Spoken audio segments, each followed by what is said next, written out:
Zelda, dari tayangan tadi bisa dilihat bahwa ada nuansa kontradiksi begitu ketika pembangunan di Sumatera Utara masih belum merata, masih butuh banyak perbaikan dan juga pembangunan, sementara rupanya eksekutif, legislatif dan juga yudikatifnya terjerat korupsi untuk saat ini. Nah, hal ini yang akan saya tanyakan lagi kepada sosiolog USU, bahwa apakah memang sejak beberapa tahun terakhir ini pemerintah provinsi sudah bisa dikatakan tidak lagi konsentrasi untuk melakukan pembangunan, namun dan ini terbukti bahwa belakangan ini justru terjerat korupsi begitu.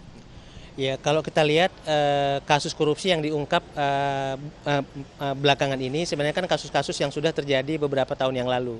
Ya, ini sebenarnya gambaran kalau kita lihat adanya semacam perlambatan pembangunan di Sumatera Utara. Ini misalnya bisa kita lihat dari kasus misalnya yang terkait dengan dana bawahan. Itu kan sangat banyak sekali dana-dana yang seharusnya sudah diterima oleh kabupaten kota, ternyata sampai sekarang itu belum mendapatkan realisasinya. Ini kan gambaran sebenarnya paling tidak ada perencanaan saya pikir di tingkat Provinsi Sumatera Utara yang memang tidak baik ya, sehingga dana yang seharusnya sudah dialokasikan sampai sekarang juga tidak. Artinya ketika itu terjadi maka anggaran pembangunan yang ada sekarang ini itu lebih terkonsentrasi untuk bisa membayar hutang-hutang lama sebenarnya. Ini barangkali juga yang akhirnya memang membuat permasalahan pembangunan di Sumatera Utara. Meskipun tadi masalah alokasi dana daerah bawahan ini belum diungkap oleh penegak hukum begitu ya Prof ya? Belum. Nah, ini juga barangkali menjadi PR juga nantinya gitu. Karena ini juga kalau kita lihat misalnya lewat media dan sebagainya, ini sudah sangat lama misalnya menjadi keluhan dari kabupaten kota. Baik, kalau begitu singkat saja mungkin masa depan seperti apa yang bisa dilihat dari kondisi Sumut saat ini? Kita berharap tentunya semua akan berjalan baik dan ini menjadi pembelajaran yang sangat berarti bagi siapapun di Sumatera Utara sehingga ke depan kita menjadi lebih baik semua. Baik, itu tadi harapan dari seorang sosiolog begitu. Lalu bagaimana dengan tanggapan masyarakat di Sumatera Utara mengenai kasus korupsi yang menjerat hampir semua lintas profesi juga lintas institusi di Sumatera Utara? Berikut tanggapan masyarakat.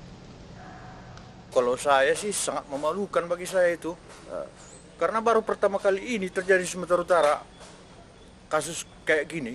Ya harapan saya mohonlah kepada KPK supaya mengusut tuntas sampai ke akar-akarnya.